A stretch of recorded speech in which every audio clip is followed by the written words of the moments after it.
to Gartner Research, the average CFO loses about 8 hours a week spending time on the wrong activities. That is an entire business day for full-time CFOs. And even if you aren't a full-time CFO or you're a fractional CFO, that can still apply to you. Hi, I'm Jennifer Peak, founder of the CFO School, and I help CPAs become high-performing CFOs. By the end of this video, you'll know what high-performing CFOs spend their days working on and how that helps move their clients forward. And be sure to stay till the end when I tell you what one activity most CFOs say they spend way too much time on. The first thing that high-performing CFOs spend their time on is building an exceptional team. Without an exceptional team, it's very hard for any CFO to operate at a strategic level. And being able to stay at a strategic level is what's critical for the CFO to be able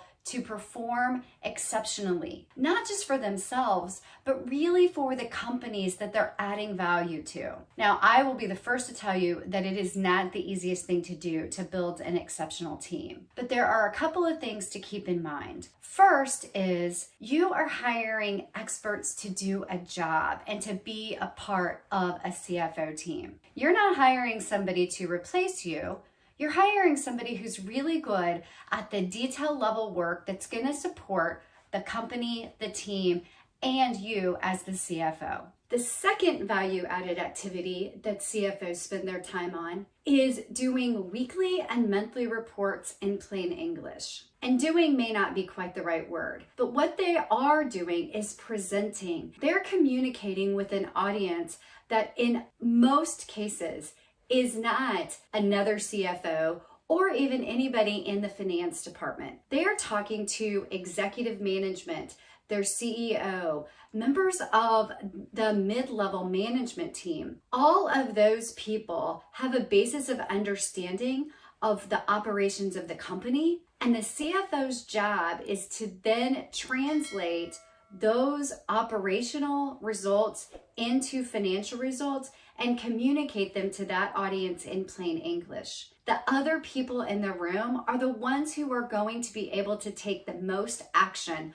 on what the CFO is communicating. And that plain English communication is what leads us to our third value-added activity. And that is that the CFO is communicating with other departments regularly. So that could be about the reporting that we talked about, but it's really also about getting the communication back into the finance and the accounting departments about the initiatives, about the decisions, about the opportunities that are happening elsewhere in the business. And yes, of course, also the issues that are going on otherwise. Knowing those items as they're happening is critical for the CFO and that exceptional team that they've built to be able to understand the more real-time results that are occurring, and also to be able to put weekly, monthly, quarterly results into a context that helps them understand not only what happened financially in the rear view,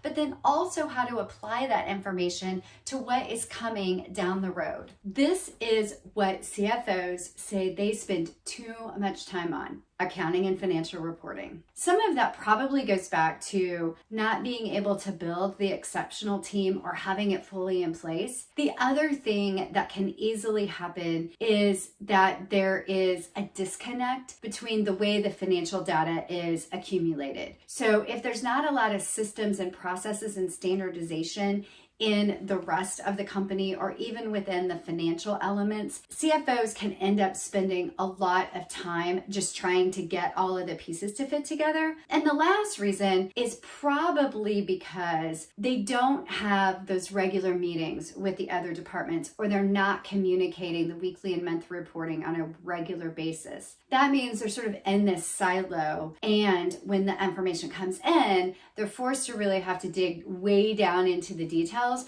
to understand what's going on. Any of those things are a possibility. But the reality of it is that the more time CFOs are down in the weeds, the less time they're spending on the analysis and the communicating with other departments and building an exceptional team and all of those things that are really value-added activities for their clients. How does this line up for you with the activities that you do on a daily basis as a fractional CFO? I'd love to hear what your thoughts are around the activities that I outlined and what you're spending your time on. Be sure to leave a comment below this video and subscribe to our channel for even more fractional CFO content.